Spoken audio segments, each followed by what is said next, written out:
Whether the team is performing clean or unsightly, we'll cover it all here on Washington Football Nightly. I, of course, am your host, Louie T. Thank you for joining me. Let's get to tonight's lead story.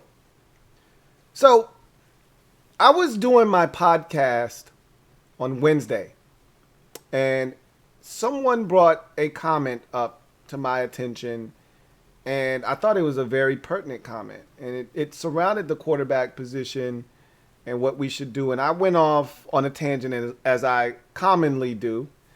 And it got me to thinking about a topic that I wanted to address here on the show. And I said if someone brought it up last night, we would discuss it. No one did. So I said I would save it for today's show. And here it is. There's a nightmare scenario next offseason for this organization. We're at a crossroads at the quarterback position now. I don't think anybody... There are a select few out there that still think there's an outside chance that Taylor Heinicke is the guy. I think that ship has sailed. I think most fans feel that way. I still, much like I said with Jon Bostic, I'm cool with Jon Bostic being on the roster. I just don't want him starting. I'm cool with Taylor Heinicke being on the roster. I just don't think he's a starting quarterback. Now, if he has to start, even if that's the case next year, I'd be fine with that. But hear me out. Here are the two worst scenarios for this organization next offseason surrounding the quarterback position, because honestly, nothing else matters next offseason but the quarterback position. That'll be the thing that we are fixated on, that we are focused on the most, and rightfully so, because as we see, and we've already known this isn't new news. It's not like we just had a revelation or an epiphany. The quarterback position is the most important position in all of team sports, if you ask me. Okay? That one position has the ability to change the fortunes, not only of a team, but of a franchise. The Indianapolis Colts were a joke until Peyton Manning showed up. The Arizona Cardinals were a joke of a franchise until Kurt Warner showed up and rode them and took them all the way to the Super Bowl. A quarterback, a franchise quarterback, can change your fortunes like that and even overcome a badly run organization, which the Colts were once upon a time, which the Arizona Cardinals were once upon a time. But elite level quarterbacks, Hall of Fame quarterbacks, overcame what was a poorly run organization. Now, I'm not saying that's what Washington is going to have happen next offseason, but that's what they're aiming for. That one guy to come in and change everything, give you a chance. They're going to be looking for that guy next offseason. Here's the problem. Problem one, scenario one, that could be a nightmare, is that Washington goes into the offseason knowing fully well that they need a quarterback. They swing for the fences in free agency. Nothing comes available. And so they then turn their attention to the draft. And because the pressure is mounting on Ron Rivera and Marty Herney and Martin Mayhew, they panic and they force themselves to fall in love with the quarterback that they really, truly do not love. They select that guy. He gets here. He stinks. And we are stuck with a terrible quarterback for the next 3 years. Sets us back 3 years. Because you have to figure out if that guy's any good or not. Can't just give up on him at the drop of a hat, even if he stinks out of the gates. Got to figure out, did we truly make a mistake, or is this guy just one of those players that needs more time?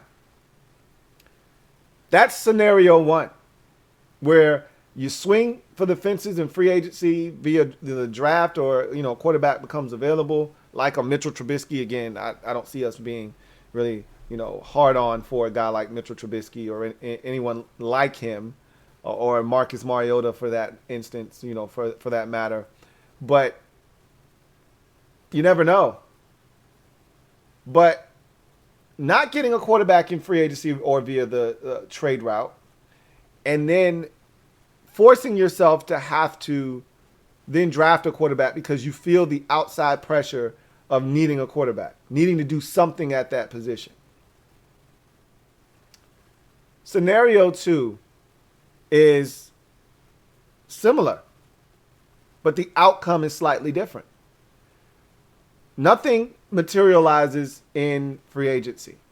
There are no quarterbacks. Generally, there aren't any quarterbacks worth having in free agency. Last year, there were a bunch of veterans, but all of them were placeholders, stopgaps, if you will. Ryan Fitzpatrick, who was going to be the starting guy here in Washington. Andy Dalton, who was going to be the starting guy in Chicago, but a stopgap. Jacoby Brissett, who was a backup to Tua in Miami. Tyrod Taylor, who was supposed to be the starter in Houston. These were all journeyman quarterbacks going to start for their teams, but really they're placeholders. Whether the guy of the future was already there or he was holding that spot for this year and then they were looking to draft that guy next year remained to be seen. But those guys weren't long-term solutions, and rarely do you find that in free agency. Now, the draft and via trade are two different situations.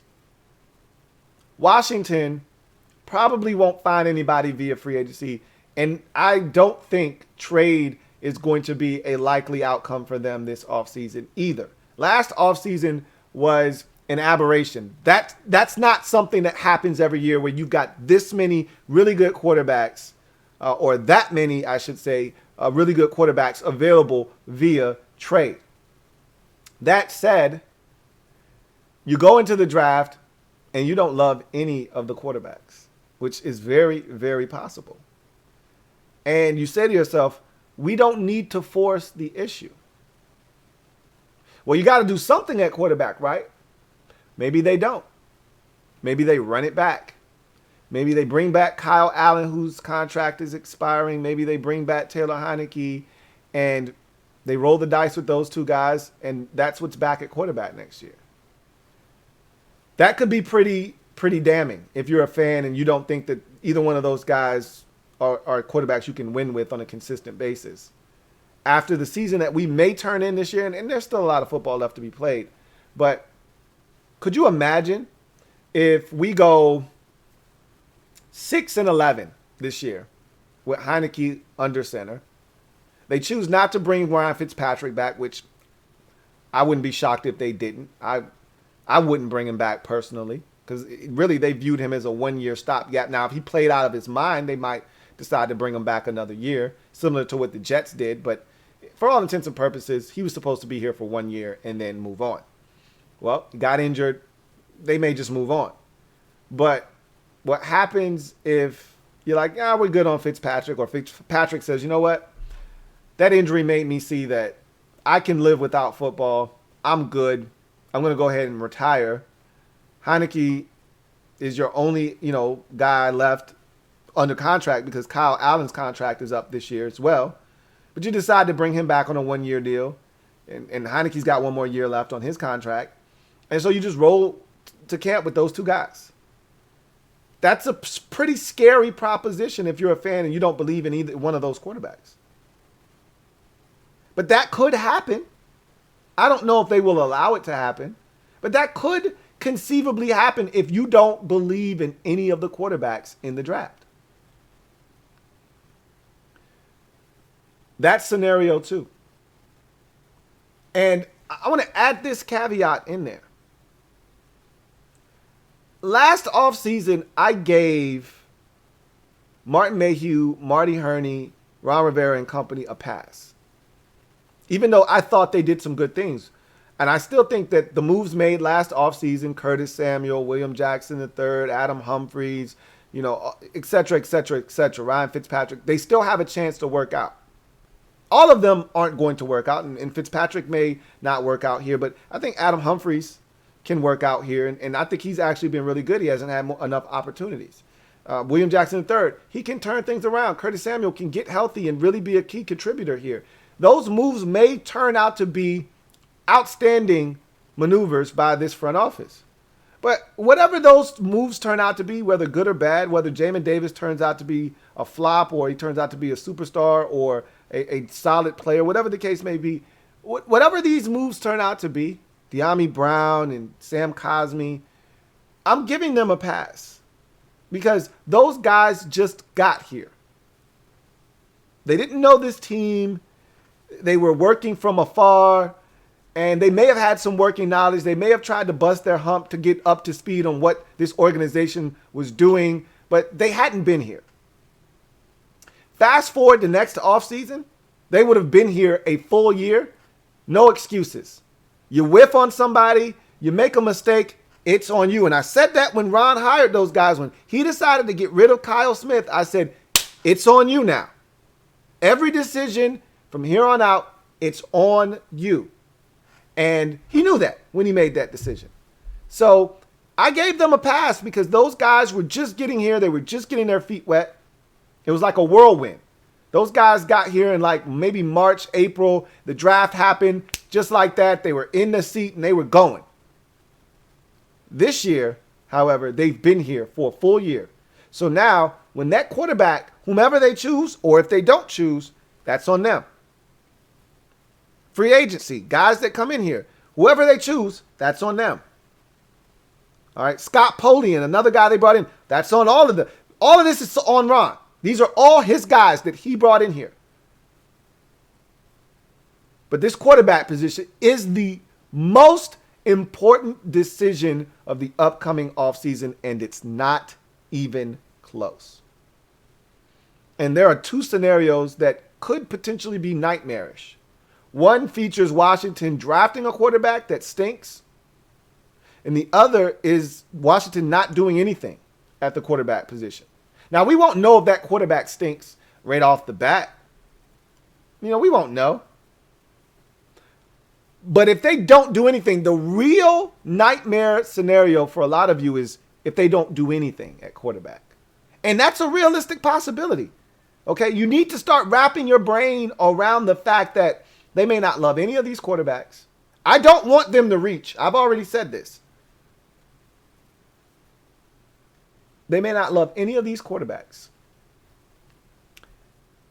And there may not be anything in free agency or via trade for them to acquire. What do you do if that is the case? You could be stuck with Taylor Heineke as your starter again next year. I'm not saying that's the worst thing in the world. I still think there's growth and room for him to continue to progress as a quarterback. I do know that there's a ceiling. I can admit that. There are limitations to his game, absolutely. But I think there is room for growth from a guy who hasn't started a ton of NFL games. So I think there are some things that we haven't seen from Heineke that we may see as this season progresses. But there's a ceiling as to what he can be as a quarterback. Don't kid yourself. So in my mind, when I look at this situation and how it's set up, we could be right back here next year with the same crop of quarterbacks. Even Fitzpatrick could be back potentially next year. I mean, that's a realistic possibility as we sit here. Nothing could change with the quarterback position. And you have to be okay with that. Or maybe you don't. Maybe you could be pissed off. At the end of the day, the quarterback position is going to be the biggest source of conversation surrounding this team in the offseason. And honestly, I don't think this is the best offseason to have that be the biggest need for this team. But we will see what they do. I'm intrigued by the position that we'll find ourselves in, whether we turn this season around or not. But I'll say this, and then we'll move on. If they love a guy, and that guy is not going to be selected number one overall, or by a team that is up there not willing to move. So I'll give you an example.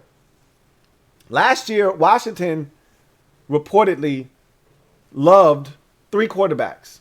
They happened to go 1, 2, 3 in the draft. Trevor Lawrence, Zach Wilson, and Trey Lance. They didn't really love any of the other quarterbacks.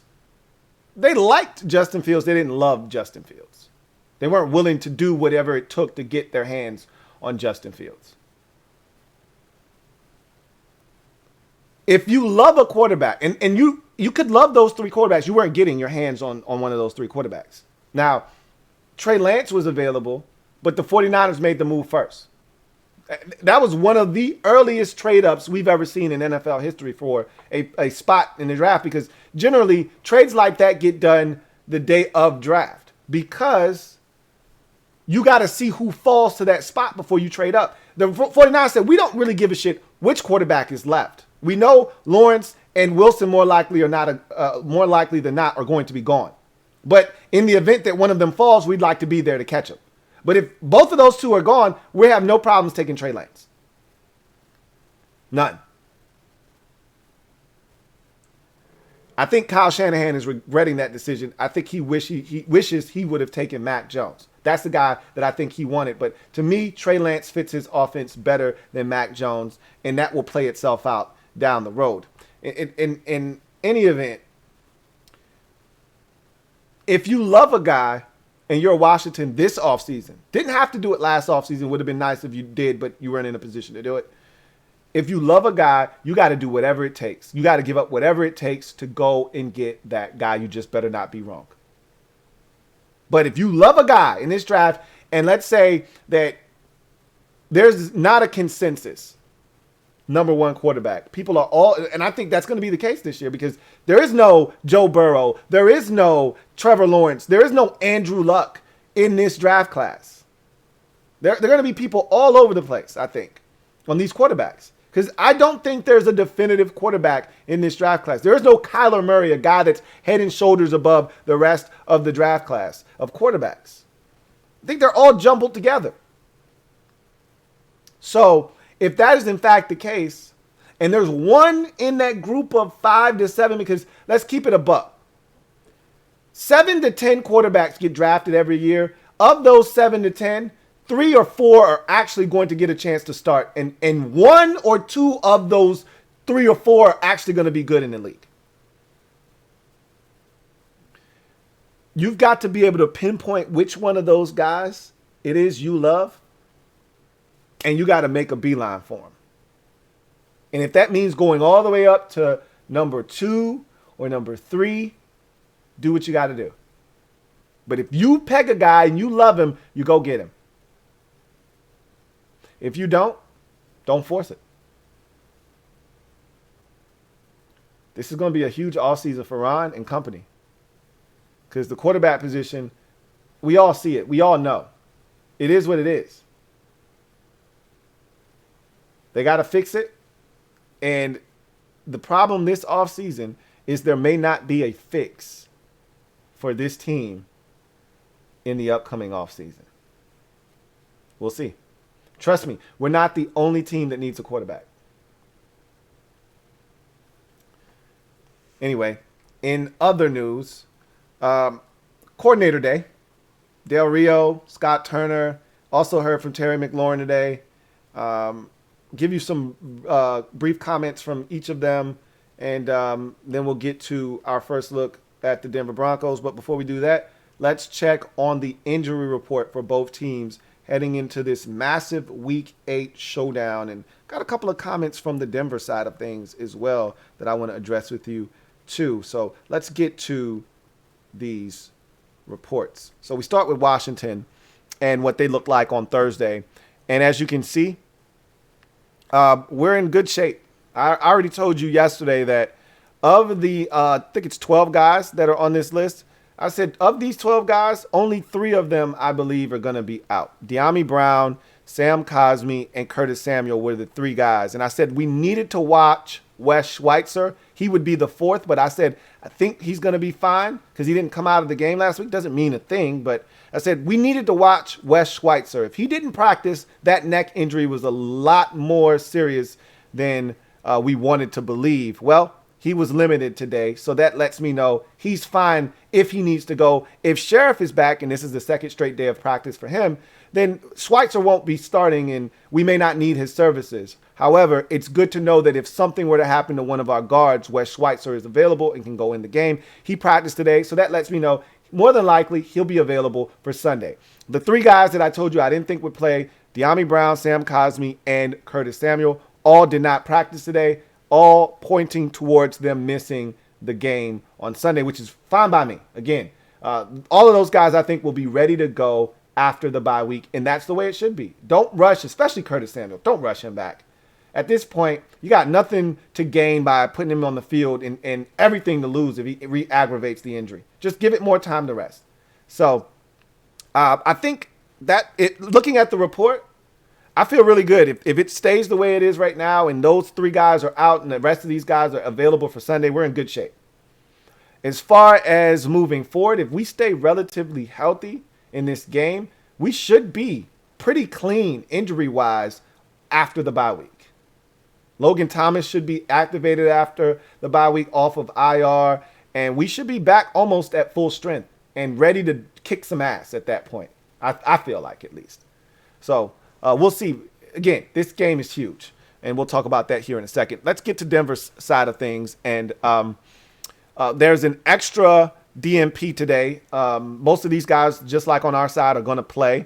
However, their safety, Jamar Johnson, the rookie out of Indiana, did not practice today with that quad. He was limited yesterday, didn't practice today. That's interesting. We'll see, what he does on Friday, but he's trending in the wrong direction. You never want to see a guy, but that could simply just be, hey, he worked it a little bit more than we wanted him to. He's a little bit more sore than we thought he was going to be. We'll rest him today. We'll reevaluate him tomorrow. He might be fine and ready to go on Sunday. We'll see. But Von Miller didn't practice. Von Miller is talking as if he's going to try and go. I'm telling you right now, I don't think he's going to play. And, their head coach is talking that talk that he should talk, which is right now Von is 50-50 as to whether he can go on Sunday. I would say the same thing. I want you preparing for Von Miller as if he's going to play. And the whole time they know he's not playing. I don't think Von Miller's playing. As badly as he injured himself, or it appeared that he injured himself on Thursday night. Now, he did have extra days off, and that does help. So I wouldn't rule him out just because they did have 10 days between the last time they played and the game on Sunday. But Von said, I'm doing everything in my power to try to be out there. I don't like missing games. He may try to give it a go, but I'm sticking to my guns. I don't think he's going to play. And if he does play, he's going to be compromised. He won't be 100%. But I don't even want him out there at 50 or 60%. That still might be better than what, Cornelius Lucas can handle at right tackle. So I prefer Von Miller to just sit down on the sidelines and get a nice view of the game with his teammates. And I think he will sit out this game, but we'll see. Everybody's trying to talk it up as if he's going to play. We'll see if he does or not. But Mike Purcell out again with the thumb injury. He may play again. Anytime it's a hand injury for a defensive lineman, they usually put a club on it and keep it pushing. He might still play despite not practicing all week. We'll see what happens there. So for the most part, all of these Bronco players were full participants or in some capacity limited and got some work in. More likely than not, a lot of these guys are going to play. The one guy that I told you from the jump was Von Miller. That's the only one I care about. Everybody else, if Garrett Bowles, their starting left tackle, was out, whoa, that'd be a big deal. But he's going to play. He was a full participant today. He was limited yesterday. I don't really care about any of these other guys. Jerry Jeudy's going to be brought off of IR, and he's going to play. Their head coach already said that Jerry Jeudy, if everything continues in the direction it's going, he's going to play on Sunday for the first time since week 1. I didn't want to see him, but it is what it is. I'm not running from anybody. If we want to beat teams, we can't be running from this player and that player. We got to find a way to get it done no matter who's on the field, whether Von Miller plays or not. We got to find a way to win this game. The Broncos are not a good team right now. I don't care who's playing for them. We have to find a way to win the game. So let's get back to in other news where we find our coordinators speaking to the press. We had Scott Turner step up to the mic first. He talked about the game against Green Bay, said, look, we moved the ball well. We did some good things. He said, look, we just didn't execute in the red zone. And he said, look, we had all these yards during the game. That's great, but that doesn't mean anything if you don't score any points, which we all know is how this works. You could have 192 yards of total offense, but if you score 31 points, which is pretty damn hard to do with 192 yards of total offense, but, if you get a special teams touchdown, a couple of defensive scores, and, your defense sets you up for another score, you can have 192 yards of total offense and score 31 points. You don't care how you get it. You just need it. You can have all the yards you want. You don't score any points. What difference does it make? You're not going to win the game more likely than not. So that was really frustrating. And he said himself, it's pretty damn frustrating. He's like, we were on the flight home and, we were pissed. We were upset because every opportunity we could ask for was there in front of us and we just didn't execute. And he said, we had some good play calls in the red zone. We just didn't execute. Then, there was some times where I could have been better as a play caller to put us in better positions. Bottom line is we didn't get it done. And we can be better. He talked about Antonio Gibson and his fumbling issues. And he's like, look, he's carried the ball enough to where this, shouldn't be an issue. Because, people try to give him the excuse, he didn't used to be a running back and he's dealing with an injury, so he's not carrying it a ton in practice. Does that hurt you a little bit? Sure, but he's like, no excuses. He's got to protect the football, and at the end of the day, the worst thing you could do is turn it over. Got to protect the football. He's like, you could be the best running back in the world, but if you got fumbling issues, it's going to be hard to keep giving you the football. So he acknowledged that Antonio Gibson has to be better in protecting the football, but they think the world of this guy and his talent. And so they're going to keep giving him, opportunities because they know he's fully capable. It's like, but it can become a mental thing, and Scott said, look, this can become a thing where all of a sudden you're not doing the other things because you're so focused on not fumbling. And that's what you don't want. You don't want a guy so focused on not fumbling that he's not, making guys miss. He's not pressing the hole correctly. He's not cutting it back. He's not seeing the field vision-wise the way that he should because he's so concentrated on not fumbling. So, he spoke about that and some other things, but I thought those were the most interesting nuggets. He talked about, or you go to Jack Del Rio, he was first asked about the USC job, to which he said, I'm going to take the Mike Tomlin approach here. And, he said, love Mike Tomlin, love, what he said. But he's like, look, I love my job as a defensive coordinator in the National Football League. And so I'm going to keep working here and doing this job. He didn't actually, give a definitive, nah, I'm good. This is where I want to be. I think if that job were offered to Jack Del Rio, he'd take it personally. And I wouldn't rule him out. If USC doesn't have a head coach at the end of this season and they're interested in Jack Del Rio because nobody else wants their job, I wouldn't be shocked if he took it. Because I think he would like to be a head man again. He talked about, and someone brought this up and said, when the job was open upon a time ago, and again, he probably wasn't working then, so of course he was interested. But they weren't interested in him at the time. But, time has passed. That job isn't as attractive as it once was. Maybe he's like, I'll go home. Remember, he went to college at USC. Maybe, the time is right for both parties. We'll see. I know some of you would love it. You want Jack Del Rio out of here. I don't. He talked about this defensive line and how it's getting better. He talked because he's going back to Denver. Remember, he coached in Denver as a defensive coordinator, and he coached Von Miller. He coached Khalil Mack, and so you get a lot of those comparisons to those guys and Chase Young and Montez Sweat. And so he talked about that year 2 leap for Von Miller, and he said with Chase it's coming, and guys around the league get sacks in bunches. He's like, every week there's a guy with 3 sacks, just about. And our turn is coming eventually. Our guys are going to get there. They're starting to get more pressure. They're starting to rush in unison with one another, and things are starting to come together. And we knew if we kept working at it, it would, but we've got to be consistent. He also talked about the secondary and Danny Johnson and Juice in particular, and how those guys really played well in the absence of William Jackson III. And he was then asked about Danny Johnson's role and would it expand and would he try to get Danny Johnson on the field despite William Jackson III potentially being back this week. And I already told you guys yesterday, I don't think that's going to be the case. I don't think they're going to go out. Like, I listened to Ron talk, and Ron wasn't like, yo, Danny was so good, we got to find a way to get this guy on the field. We've heard Ron say things like that before. It's not what Ron said. Ron was like, yo, Danny did a really good job. When his number was called, he stepped in and gave us some quality snaps. And then you were waiting, like that Corona commercial with Tony Romo, where he said, so what do you do for relaxation? He's like, grab a Corona and I watch football. Tony Romo's like, and he's like, that's it. And Tony's like, yeah. That's pretty much what Ron Rivera did, was like, yeah, Danny Johnson stepped up when his number was called, and we love what he gave us. And we were like, and is he going to play more? And Ron was like, and that's it.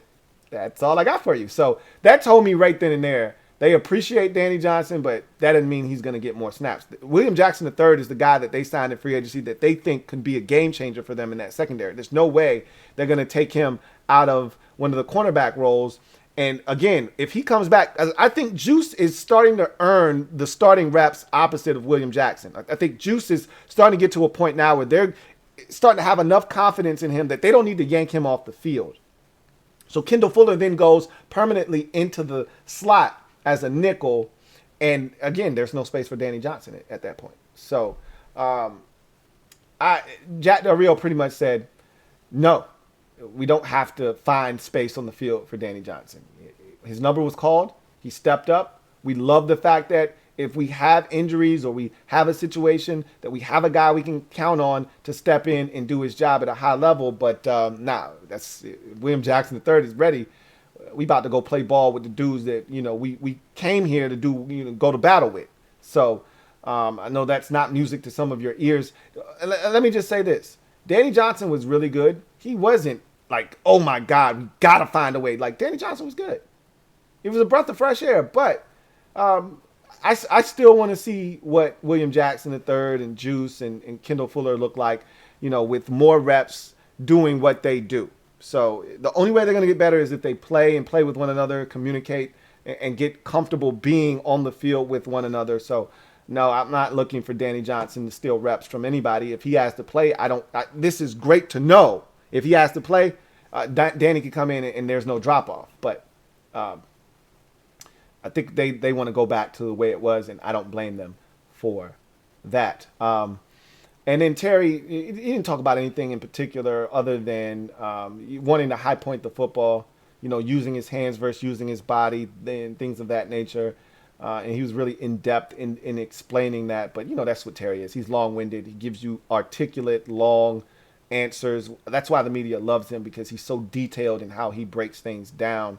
But nothing really noteworthy from Terry other than he did say we got to block out the noise and we got to do a better job of taking care of the things that we can control, because, at the end of the day, we're responsible for what this team looks like on the field. So we've got to do a better job of preparing and going out on the field and executing. And I didn't know that he had asthma. So, Mile High is going to be a bit of a, test for him because of the air and, being above sea level at Mile High Stadium. And I think it's now Empowerment Field at Mile High.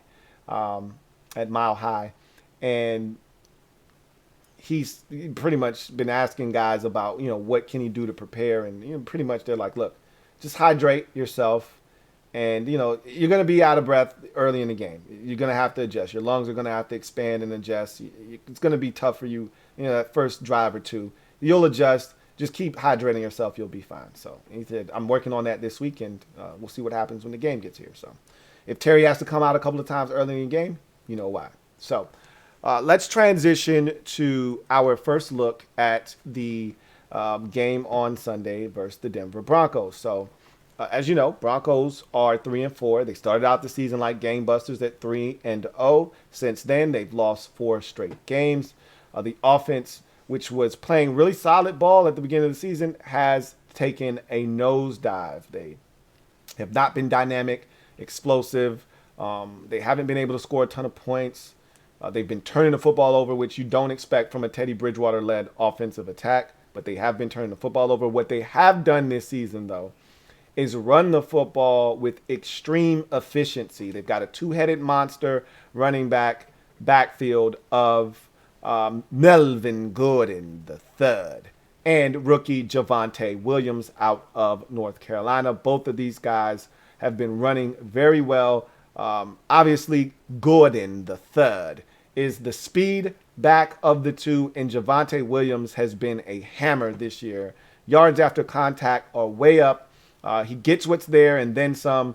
And for a team that hasn't always tackled the best in Washington, he's a nightmare to have to bring down. So they're going to have to get to him early. Once he gets going downhill, he has turned into a load. So they will pose a challenge up front because they want to run the football. And they want to protect Teddy Bridgewater. They want to go play action fake off of that run. You let them have success on the ground, you're sure to get hit with something, intermediate that could turn into a deep shot. And they will take deep shots to Jerry Jeudy, who's going to be back in the lineup for the first time since week 1. But more importantly, they'll take deep shots to Courtland Sutton, who is a big play threat because of his ability to go up and get the football no matter where it is, whether it's thrown short, whether it's thrown too far, whether it's thrown too high, whether it's thrown too low. He's shown the ability to go and get the ball no matter where it is. One-handed grabs, two-handed grabs, ball fragment grabs,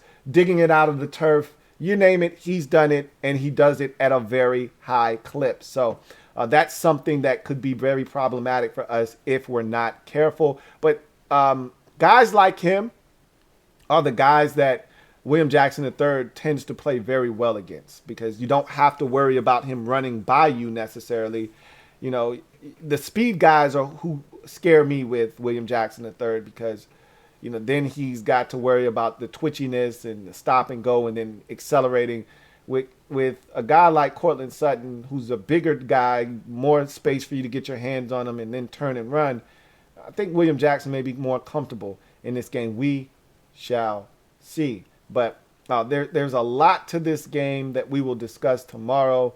Just know that I was looking on socials and I ran across a few tweets, one of which featured someone that lives in the Denver area. I think they might even be play-by-play guy or a former player or someone that's in the know, that's plugged into the atmosphere out there in Denver. And they essentially said, look, the Broncos fan base, they look at this game as an opportunity to snap their 4-game skid, to get off the schneid, to get back in the win column, to get back to 500 on the season and turn things around. They look at this as an opportunity to do that. They expect to win this game. Conversely, you look at it from our perspective, and we're saying the exact same thing. Hey, we've lost 2 in a row. We're 2-5. We're looking to we've lost 3 in a row. We were once 2-2. We're now 2-5. We're on a nasty 3-game skid. We're looking to snap that. The Broncos are on a 4-game skid. They just lost to Case Keenum and a 3rd-string running back. They're primed for the picking. We're going to go get ourselves a win. So I said this to you guys early in the week. I said it to you guys before in the past, and I've said it many a times. On everyone's schedule, until you earn respect around the league, you look like food. When you show up, everyone's prepared to eat. If they're starving, like the Broncos are, they're starving. They haven't won in a month. They are starving for a dub. When you're starving and you're hungry and you can't wait, your stomach is touching your back, you see Washington on the schedule and you get excited because you expect to eat. That's what the Broncos are looking at us like, food. And we're looking at the Broncos like food. They've lost 4 in a row. We're starving, 3-game skid. We're trying to get back in the win column. We got a bye week. Nobody wants to go on the bye a loser. It's the worst feeling ever. Just like that Thursday night game against the Giants, nobody wanted to lose that game. Why? Not just because it was the Giants. Not because you didn't want to fall to 0-2. Those were big-time reasons. But you didn't want to sit for 10 whole days lamenting a loss. Nobody wants to go on a whole bye week knowing you just lost a game. It's the worst. We're looking at them like food. They're looking at us like food. I've said it before. I'll say it again. Somebody's got to eat. Somebody's going to eat. Both teams have their fork and their knife and their napkin tucked nice and neat in their shirt. But both teams aren't going to eat. Somebody's going to eat. I've asked this question before. I'm going to ask it many more times, but are you the predator or are you the prey? We'll find out. We'll have those keys to the game as we go behind enemy lines tomorrow. But that's going to do it for me, your man Louie T, here on Washington Football Nightly. Thank you guys for joining me. As always, I am a Washington fan, etched in burgundy and gold. My Washington spirit will never die. Washington spirit will never fold. Until we meet again, hail to our beloved Washington football team. Look forward to chopping it up with you guys on Friday as we get to the meat and potatoes of this Denver Broncos game and what it'll take to get the dub. Until then, I'm your man Louie T, signing off. And thank you. See you next time. Here comes the diesel. Here comes the diesel. There's the snap, hand to Riggins. Good hole. He's got the first down to the 40. He's gone. The 35, the 30, the 20.